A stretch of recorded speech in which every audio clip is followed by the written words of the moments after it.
Hello, it's Betty here, solo mum by choice, 46 years old, and I announced yesterday that I am going for baby number 2.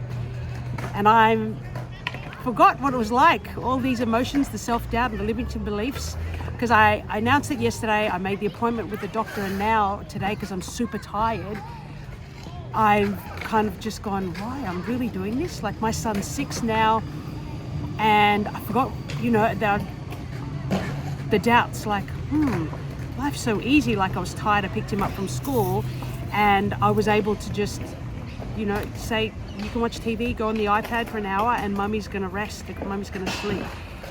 And looking back, as a baby, when you have babies or a toddler, you don't really have that luxury. And I was just letting all of those thoughts flood my mind. And then I thought, Betty, just stop it, just rest. And I felt much better after a rest, but then we've come to the park and I was thinking about it again. And the number one thing that always helps me is just nourish yourself. So my son's skateboarding now, and I thought, I'm just gonna lie in the sun.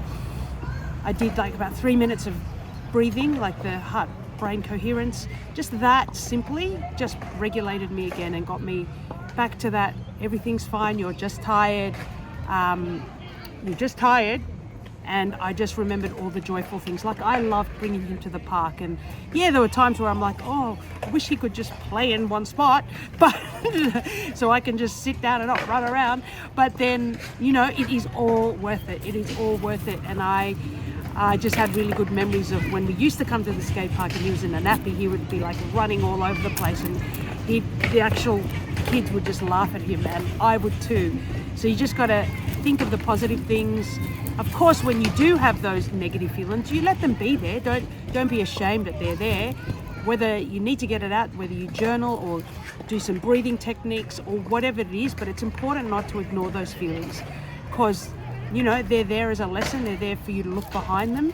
Because fear, every time you do have an amazing thing happen, whether you've got to speak on stage or accept an award or go for a new job, that is excitement, okay? But there's always fear, because the fear is there for growth, okay? Fear is like the excitement without the breath, all right? But yeah, it's so natural to have these feelings. I feel so much better, and I know I'm just gonna have an early night, and I feel on top of the world again tomorrow. But yeah, I forgot that that's what happens. And someone may say something to you, and you may go, oh hello, Opie. And yeah, so it's just very natural for that to happen. But just think of all the positive. Think of, if you're on your deathbed, what if you never tried?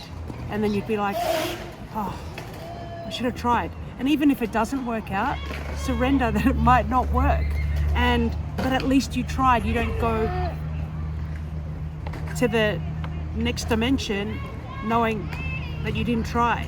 Okay, so anyway, I hope that helps. Emotions come with everything. Emotions come with life. Otherwise, if we didn't have emotions, happy, sad, okay, winter, summer, life would be boring. This is what it's there for.